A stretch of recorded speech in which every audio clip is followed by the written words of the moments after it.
घोषणा की।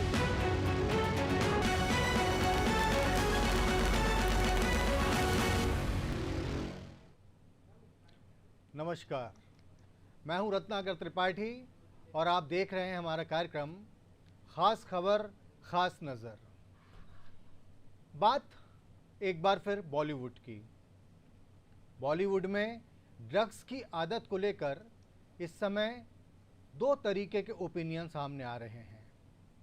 दोनों में ही गुस्सा खासा भरा हुआ है और साथ में ही कई लोग ऐसे हैं जो एक दूसरे के लिए, जहां डिवाइडेड ओपिनियन वाली जो बात आ रही है, उसे लेकर एक दूसरे के लिए बेहद आक्रामक हो चुके हैं, बेहद ऑफेंसिव हो चुके हैं। माया नगरी यानी मुंबई में बसा बॉलीवुड इस तरीके से दो हिस्सों में बंट गया है। अब मामला राजनीतिक भी हो चुका है, पॉलिटिसाइज हो चुका है।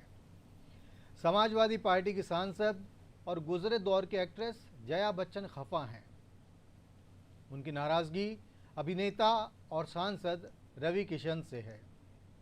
जया बच्चन कंगना रनौत से तो बहुत ही ज़्यादा खफा हैं। गुस्सा इस बात का कि कंगना ने बॉलीवुड में ड्रग्स के जिस बड़े कनेक्शन की बात कही थी, रवि किशन ने वही मामला संसद के रिकॉर्ड में दर्ज करवा दिया। एक बार कोई बात संसद या विधानसभा के रिकॉर्ड में दर्ज हो जाए तो एक ऐसा डॉक्यूमेंट बन जाता है जो काफ़ी समय तक किसी के भी लिए बहुत बड़ा सहारा या किसी के लिए बहुत बड़ी परेशानी का सबब बन सकता है। उसे कहते हैं ऑन द रिकॉर्ड, एक ऐसी चीज़, एक ऐसा डॉक्यूमेंट जो बहुत ज़्यादा महत्व रखता है। रवि किशन ने जो कुछ भी कहा वो सारा का सारा संसद की, लोकसभा की कार्रवाई में दर्ज हो चुका है। जया बच्चन मुख्य भूमिकाओं वाले दौर को बहुत पीछे छोड़ चुकी हैं। अब तो उन्हें कैरेक्टर रोल भी न के बराबर मिल रहे हैं। लगभग यही हाल अमिताभ का है।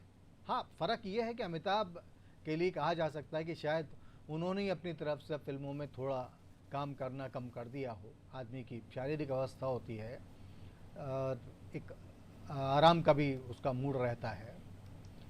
लेकिन बच्चन दंपत्ति के बेटे अभिषेक, जो कि अभी युवा हैं, वो बेचारे पहले से ही फ्लॉप हैं और बहू ऐश्वर्या को भी अब बॉलीवुड पहले जैसी तवज्जो नहीं दे रहा। तो फिर ऐसा क्या है कि बॉलीवुड पर उछले कीचड़ से जया बच्चन आग बबूला हो उठी? फिल्मों के लिहाज से तो वह अब न किसी से दोस्ती और न किसी से दुश्मनी वाले पड़ाव पर आ गई हैं।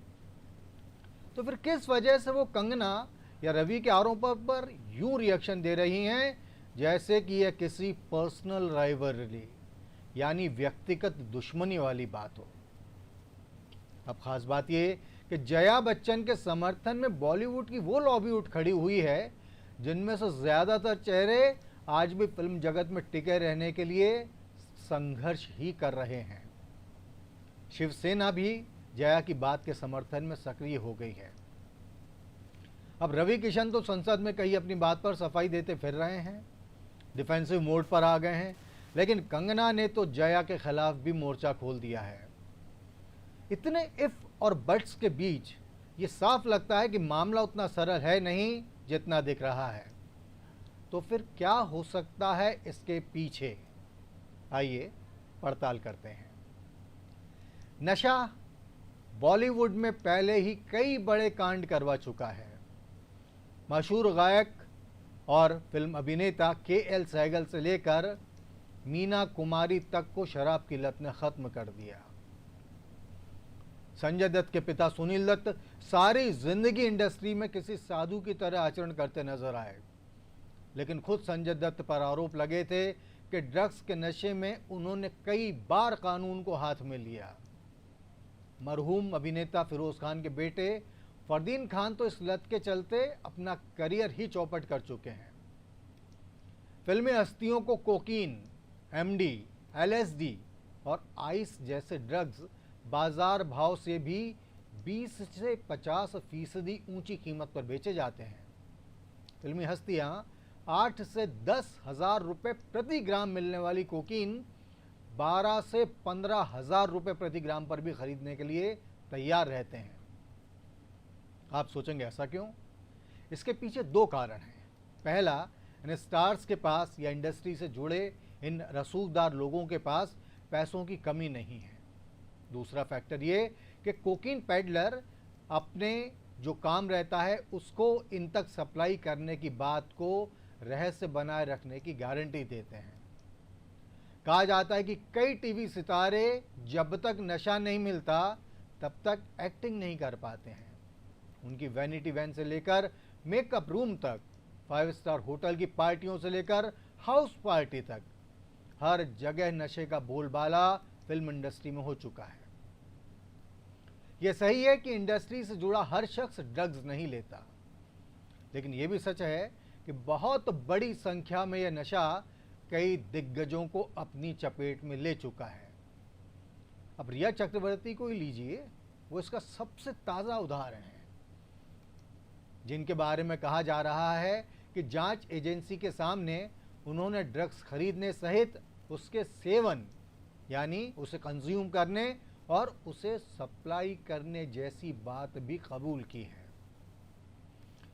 इसे लेकर इंडस्ट्री की जो बदनामी हो रही है, उसके बीच सांसद और अभिनेता रवि किशन ने भी लोकसभा में इंडस्ट्री के ऐसे हालात पर चिंता जता दी।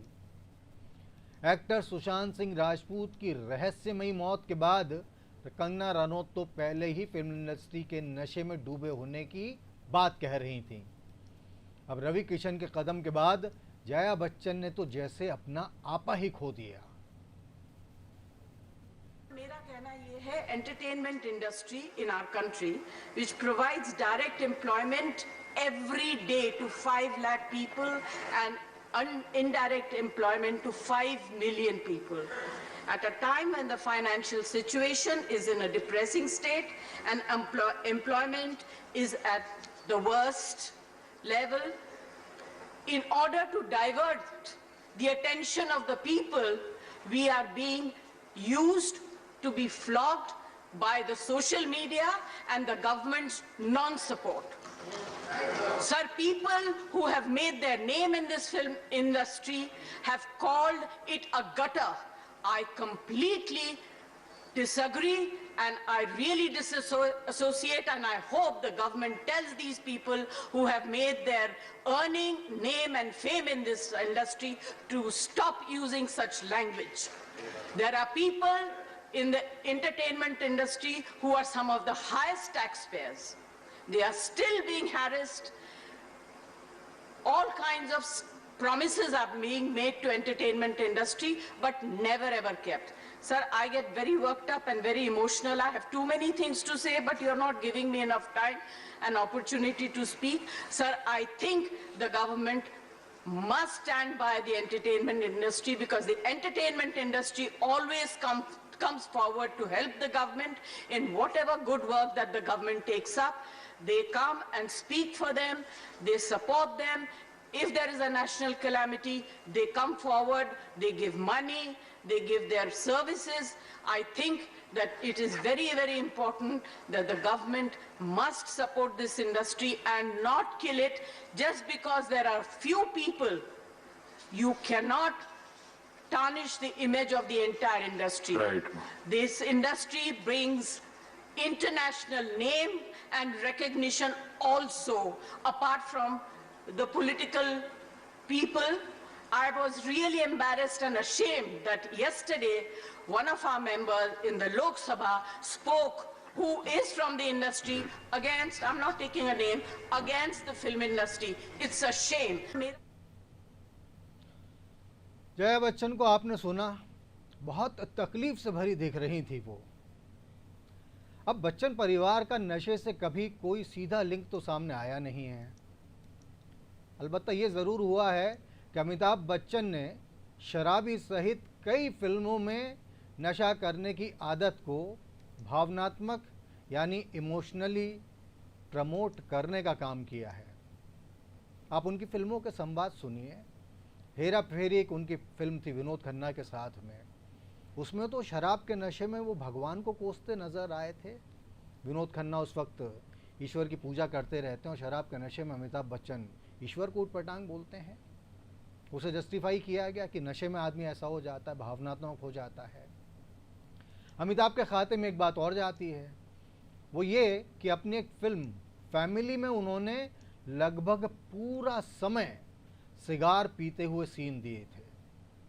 इसकी वजह आपको पता है? क्योंकि ये वो समय था जब फिल्मों में स्मोकिंग के दृश्य हटाने की मांग बहुत जोर पकड़ रही थी। सेंसर बोर्ड का भी ये मानना था कि फिल्मों में सिगरेट सिगार पीते लोगों को नहीं दिखाया जाना चाहिए। अमिताभ को सेंसर बोर्ड की बात को जमी नहीं। कहा जाता है कि इसी मांग के खिलाफ और सेंसर बोर्ड की इसी सोच के खिलाफ अमिताभ ने अपना गुस्सा जताने के लिए इस फिल्म में पूरे समय सिगार पिया था। उनके इन दृश्यों को सेंसर बोर्ड के उस समय के रुख के विरोध का प्रतीक भी माना गया। लेकिन इंडस्ट्री में असंख्य ऐसे लोग हैं जिनके लिए कहा जाता है कि पर्दे से अलग निजी जिंदगी में भी वह नशे की चपेट में आ चुके हैं। बहुत सारे ऐसे लोग हैं। पहले के लिए कहा जाता है कि संजीव कुमार साहब बहुत ज़्यादा क्योंकि शराब पिया करते थे, इसलिए कम उम्र में हम लोगों को छोड़कर चले गए। विनोद मेहरा भी एक सफल अभिनेता रहे अपने समय में, बहुत कई अच्छी उन्होंने फिल्में दी इस इंडस्ट्री को, दर्शकों को। लेकिन ये कहा जाता है कि वो भी शराब की लत के कारण बहुत ज़्यादा लंबी ज़िंदगी नहीं जी सके, वो परफॉर्मेंस इस इंडस्ट्री को नहीं दे सके जो दे सकते थे। अब आज के दौर में मामला ड्रग्स तक पहुंच चुका है, ड्रग्स की लत तक पहुंच चुका। शराब तो एक बहुत ही एक कॉमन फैशन सा हो चुकी है, एक ट्रेंड तरीकी हो चुकी है। अब तो मामला ड्रग्स का है। रवि किशन ने संसद में यही मामला उठाया और राजनीति में शिवसेना और फिल्म जगत में जया बच्चन सहित सोनम कपूर, तापसी पन्नू और फरहान खान सहित एक आध दो और चेहरे उनके खिलाफ तमतमा उठे हैं। प्रतिवर्ष चीन और पाकिस्तान के रास्ते देश में भारी मात्रा में नशे की दवाइयों की तस्करी होती है, मंगाई जाती है, पंजाब के रास्ते, नेपाल के रास्ते।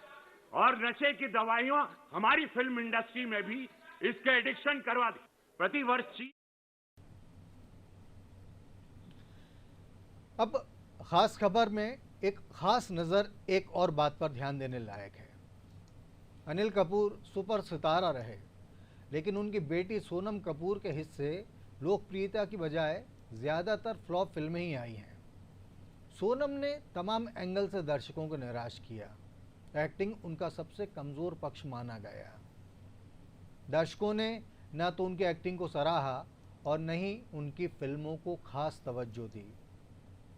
तापसी पन्नू ज़रूर कुछ सफल फिल्मों के बावजूद इंडस्ट्री में आज भी सुपरस्टार वाली हैसियत तक नहीं पहुंच सकी हैं।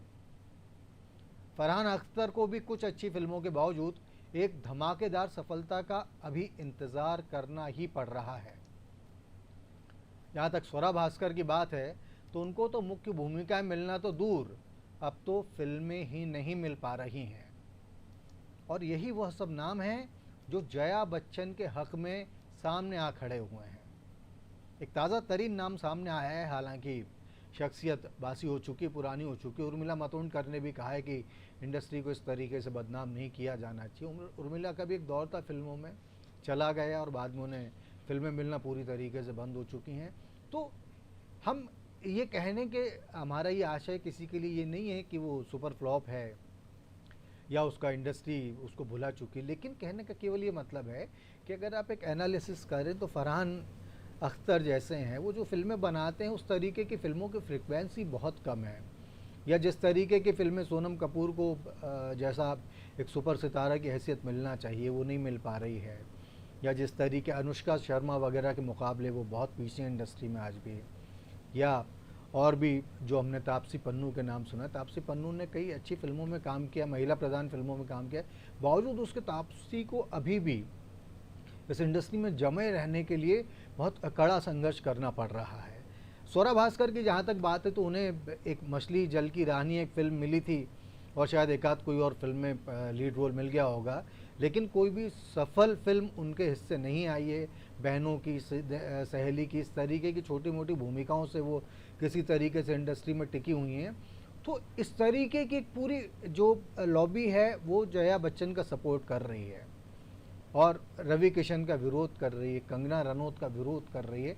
तो क्या हो सकता है, क्योंकि कंगना और रवि किशन की बयानबाजी से बॉलीवुड की पावरफुल लॉबी बहुत नाराज है, क्योंकि यह सारे जतन इस पावरफुल लॉबी को खुश करने के लिए हो रहे हैं। हमने मुंबई में ही इसका जवाब तलाशा और फिर जो बात सामने आई वो अब आप खुद ही सुनिए। बच्चन परिवार शिवसेना को खुश रखने और बॉलीवुड की पावरफुल लॉबी में अभिषेक बच्चन के वजूद को कायम रखने के लिए ऐसा कर रहा है। अमिताभ पर शिवसेना का खौफ किसी से छिपा नहीं है। उन्होंने तो तब भी ठाकरे परिवार के खिलाफ जुबान नहीं खोली थी जब इस पार्टी के उस समय के नेता श्री राज ठाकरे ने जया बच्चन को सार्वजनिक रूप से बुड्ढी कहा था। बच्चन परिवार अपने फायदे के लिहाज से काम करता है। अमिताभ जी कांग्रेस के सांसद बने, लेकिन बाद में अमर सिंह से रिश्ते जुड़ते ही वो समाजवादी पार्टी के प्रशंसकों में शामिल हो गए। जब तक अमर सिंह ताकतवर रहे, बच्चन परिवार उन्हें अपने सदस्य की तरह मानता रहा। मगर जो ही अमर सिंह समाजवादी पार्टी में कमजोर हुए, इस परिवार ने उन्हें भुला दिया।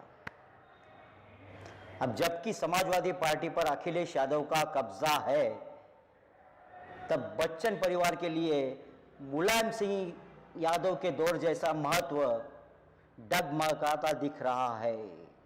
इसलिए कोई आश्चर्य नहीं होना चाहिए यदि इस परिवार ने अपने राजनीतिक जमीन शिवसेना में खोजने के लिए कंगना का इस तरह विरोध किया हो। एक बात और ध्यान देने लायक है, अभिषेक फ्लॉप हो चुके हैं, लेकिन बॉलीवुड की वह बड़ी लॉबी आज भी अभिषेक को प्रमोट करने के लिए तैयार है, जिस लॉबी के खिलाफ कंगना ने मोर्चा खोल रखा है। तो इस बात से भी इनकार नहीं किया जा सकता कि कंगना की कोशिश का विरोध करके जया बच्चन ने बॉलीवुड की पावरफुल लॉबी को अपने बेटे के लिए खुश करने का प्रयास किया हो।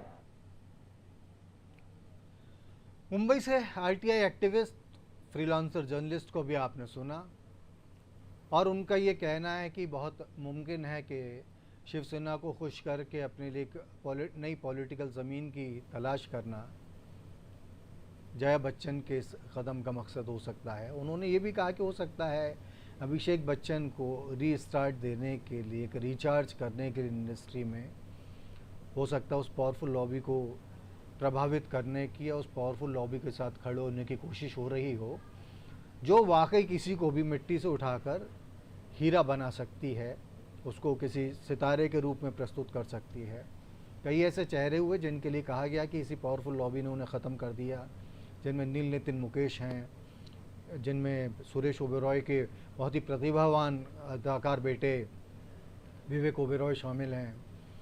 कई ऐसे चेहरे इंडस्ट्री में आए जिनके साथ वाकई ये हुआ कि उनके भीतर बहुत क्षमताएं होने के बावजूद, चूँकि उन्हें जो लॉबी का सपोर्ट नहीं मिला, क्योंकि उस लॉबी को कन्विंस नहीं कर सके, क्योंकि उस लॉबी के मुताबिक नहीं चले, इसलिए वो धीरे धीरे किनारे कर दिए गए।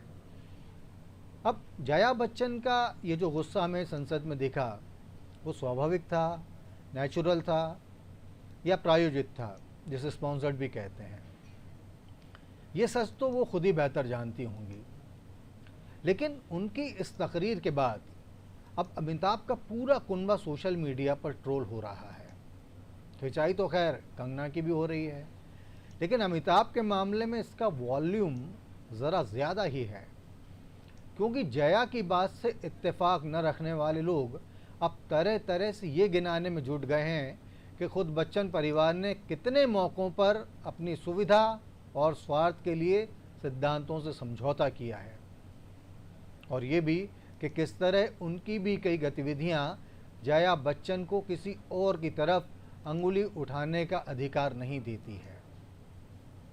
इस कार्यक्रम में जो पड़ताल की गई, उसका उद्देश्य किसी व्यक्ति विशेष को, किसी परिवार को, किसी और को किसी आरोप के दायरे में लाने का नहीं है।